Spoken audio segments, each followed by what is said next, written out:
Hey everybody, Alex Kazora, SteelersDepot.com, back with some more Pittsburgh Steelers tape breakdown and analysis.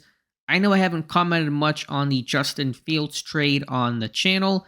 I do want to talk about one aspect of his game, a hidden factor, hidden benefit of what Fields can bring the Steelers. Before we start, if you guys could like this video, subscribe to the channel, check out the site SteelersDepot.com. I would really appreciate that. I know the channel hasn't had much about Fields so far. The news broke when I was out of the house, didn't have time to do a reaction video. I've done tape breakdowns for the site for Steelers Depot on the good and bad of Fields. Those will be linked in the description below, so be sure to check that out. I want to show you one other element on top of that, the threat a running quarterback has. And I know in Pittsburgh, he's the backup quarterback right now. Don't know how much he'll play, but it's a unique wrinkle that we really haven't seen.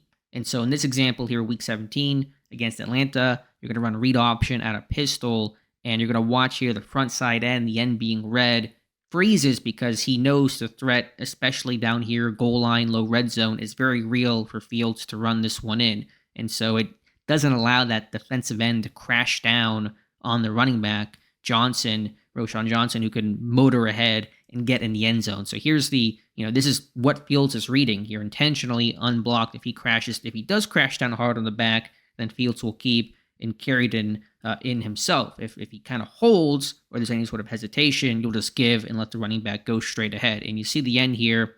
I don't think it would have made a big difference on this play. We'll see other examples where it does, but you just see the run threat where this, you can confidently control and hold this backside end because you're reading him and because he has to respect the run threat of Fields. He's not really going to be part of the run fit and being able to chase this one down backside. And you do see Johnson have to kind of, drive his feet. So maybe if that defensive end is able to really crash, fully commit and not even just kind of take the risk the quarterback won't keep it, then maybe he's able to impact the play. But just simple things like that you haven't gotten in Pittsburgh, read option, that end having to really respect that run element on the goal line is huge. A bit later in the game, and you really feel the element of teams having to respect Justin Fields on this run by Herbert, the running back. Again, read option. The defensive end is really reading Fields here, and so it's going to be the give to the running back. That's Fields' decision, and it opens up the backside cut on this play a ton here. And Herbert outruns the linebacker, and the DN 55. Good hustle play to make the tackle, but it's a huge chunk play for the Bears offense. And so you see the DN really keying Fields the whole way. Again, if this is, Ben in his last year, even probably Kenny Pickett, last year's rookie year, he's crashing down here on the running back. But because he's now keying Fields and worried about that run threat of him, just not giving the ball and taking it himself, it creates this wide open backside cut for the running back who outruns the linebacker, and it's a huge run. So again, the way defenses have to play you, they may have to scrape, they may have to use mesh charge to take away the quarterback element of running the ball, which is what Pittsburgh does against Lamar from time to time. It's just a different way they have to think about that because you have to respect the run element of Justin Fields, and in turn, it can create some big plays for his teammates. One more example from this Falcons game, and again, similar idea, pistol, read option, the defensive end or the outside linebacker here. This may even been more of mesh charge, I'm not entirely sure, where the left outside linebacker is just taking the quarterback the whole way to force the give.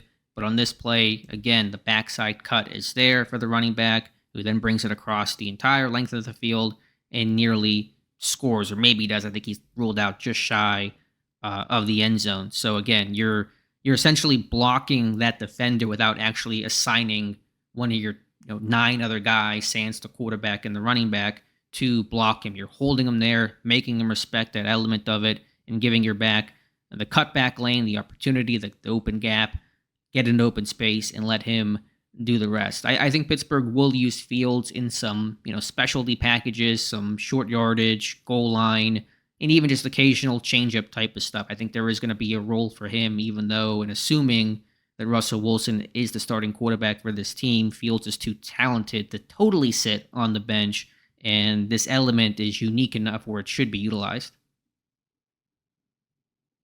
Let's quickly talk one additional element in terms of how defenses cover you. And if you're going to play man coverage against Justin Fields, you're going to probably run into some trouble. Here again, red zone, goal line type moment, Arizona in man coverage, which I would say is probably a little more common than zone down in this area of the field. Really kind of, get hats on hats, get on a guy and try to take away some of that space. And so without vision on the football from the secondary, there is no ability to realize that Fields is extending the play and scrambling, and he's got a wide open lane to rush this one in. Now, there's, a blitz element to it as well, and so teams can kind of have some different ideas for that, and obviously the play action influences things as well. But you're going to see a lot more zone coverage when you're facing these mobile quarterbacks because you want vision and eyes on the football.